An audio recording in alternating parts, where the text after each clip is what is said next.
पुण्यामधील पुलाची वाडीमध्ये काल पाणी शिरलेलं होतं आणि काल मध्यरात्री 3 वाजता पाणी शिरल्यानंतर तिथल्या नागरिकांना स्थलांतरित करण्यात आलं। तसंच आज पाणी ओसरायला सुरुवात झाली असली तरी नुकसानाच्या आव्हानाचा आता या नागरिकांना तोंड द्यावं लागणार आहे।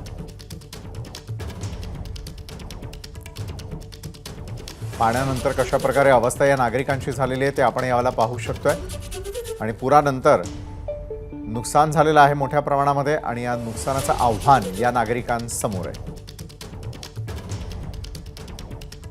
नदी पात्राच्या लगत असलेले हे सगळे लोक जे माझ्या मागे तुम्ही बघताय ते सगळे आता रस्त्यावर आले आहेत। माझ्यासोबत काही लोक आहेत तिथे माझ्या बाजूला बघितलं तर अक्षरशः गॅस वगैरे यांचे सगळे बाहेर काढून त्यांनी ठेवलेले आहेत। सगळं सामान वाहून गेलंय, आधार कार्ड असू दे, त्याच्यानंतर त्यांचे महत्त्वाचे कागदपत्र देखील वाहून गेल्याचे त्यांनी सांगितले।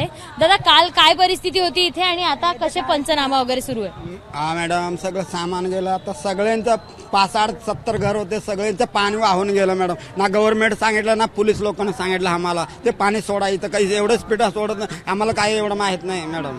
तर आमचं घर वाहून गेलं, आमचं सामान विकायचं वाहून गेलं, काय आमचं राशन कार्ड, पाणी सगळेच आमचं वाहून गेलं। गणपतीचं सामान आम्ही भांडवून ते जमवलं ते 15 ऑगस्ट सामान, फोटो फ्रेम, छाता, असं माझा लय भरपूर 5-6 लाखाचं सामान होतं तो माझा। तुम्हाला यकीन वाटले ना, माझं घर तुम्ही उघडा आणि तुम्ही बघा, ते भीत सगळे पडले, पत्र्याचं सर माझं तुटलं। करते खाली बोलते, येऊन बोलते आमच्याकडे वोटिंग लिस्ट आहे, आधार कार्ड आहे, राशन कार्ड आहे, मतदान कार्ड आहे, सगळेच आहे। पण 30-25 वर्ष झाले आम्ही इथंच आहे। असं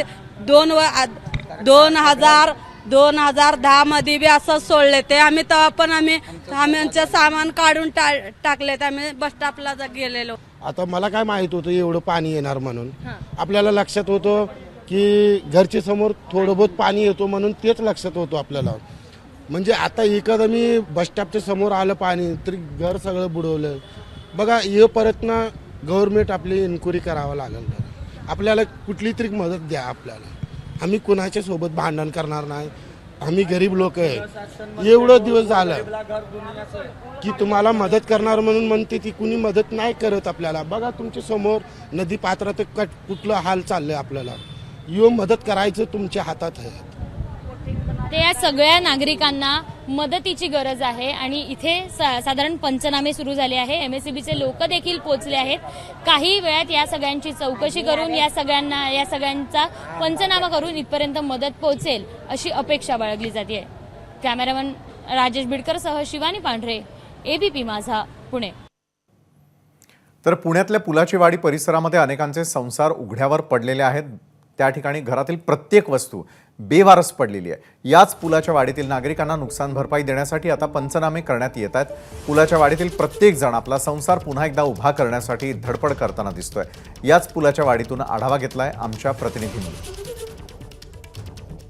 काल पुण्यात पूर परिस्थिती निर्माण झाली होती आणि त्यानंतर पुलाच्या वाडी या परिसरात सगळ्या ठिकाणी पाणी साचलं होतं, अनेकांच्या घरात पाणी शिरलं होतं। हे सगळे लोक रस्त्यावर आलेले आपल्याला पाहायला मिळतंय। पाणी ओसरलंय, मात्र अनेकांच्या घरातले सामान वाहून गेलंय। त्यांच्या घरातलं एक गोष्टी जमवण्यासाठी आता त्यांचे प्रयत्न चाललेले दिसत आहेत आपल्याला। माझ्यासोबत हे दादा आहेत। दादा, सगळं वाहून गेलंय का घरातलं? सगळं रात्री अचानक पाणी भरलं, सगळं वाहून गेलं। मावशी, काय परिस्थिती आहे? कुठलं घर आहे तुमचं? हे बघा, हेच आहे माझं, तिकडे पाठीमागं घर आहे, माझ्या मुलीचं घर आहे। हे तुमच्या मुलीचं घर आहे? काहीच उरलं नाहीये? काही म्हणजे सगळंच गेलं, काहीच राहिलं नाही। काय आता सरकारकडनं मागणी आहे? याला जबाबदार कोण वाटतंय? आता जबाबदार कुणाला देणार ना, आता कुणाला जबाबदार देणार? त्यांनी जर अगोदरच आम्हाला खबर दिली असती पाण्याची की पाणी सोडले म्हणून, तर आम्ही थोडं तरी सावध राहिला असतो ना। आज आमचं एवढं नुकसान तर झालं, आमची ती 2-3 मुलं गेली, बरं ती पण गेली। आणि जर एवढं तुम्ही मध्यरात्री 1:30-2 वाजता पाणी सोडता, आम्ही झोपलेला असतो, गार झोपेमध्ये असतो, तर घरात पाणी आलं असतं, आज आमची मुलं बाळ सगळीच आम्ही गेलो असतो ना आज पाण्यामध्ये एवढे। खरं तर एक माणूस आपला संसार गोळा करण्यासाठी, संसार स्थापन करण्यासाठी पै जमवतो आणि हाच संसार या सगळ्या पुलाच्या वाडीतल्या परिसरातल्या नागरिकांचा वाहून गेलेला आपल्याला बघायला मिळतोय। पण इथे आता पंचनाम्याला सुरुवात झाली आहे। काही जण इथे महापालिकेकडनं पंचनामा करण्यासाठी आले आहेत। मॅडम, तुम्ही पंचनाम्यासाठी माहिती घेताना दिसतायत, काय नेमकी परिस्थिती आहे आता आणि कशा पद्धतीने तुम्ही कोणती माहिती घेता? कारण यांचे कागदपत्र पण सगळे वाहून गेलेत। हो मॅडम, आम्ही आता त्यांचं नाव लिहून घेतलंय, त्यांचा पत्ता वगैरे लिहून घेतलाय, घरामध्ये काय काय नुकसान झाली ते पण लिहून घेतले। आणि त्यांचं नाव वगैरे आणि पंच वगैरे 2-3 पंच आहे त्यांची नावं लिहून घेतली आम्ही आता हां की जेणेकरून आम्हाला कळलं त्यांच्या घरातली काय काय वस्तू खराब झाली ते सगळं लिहिलं. हे सगळे नागरिक आता सरकारच्या अपेक्षेवर किंवा सरकारनं दिलेल्या एका मागणीवर किंवा सरकार आपल्याला काय पुरवेल याच्यावर अपेक्षा धरून बसलेले आहेत. कॅमेरामॅन मनोज जयस्वालसह शिवानी पांढरे, एबीपी माझा, पुणे. एबीपी माझा, उघडा डोळे बघा नीट.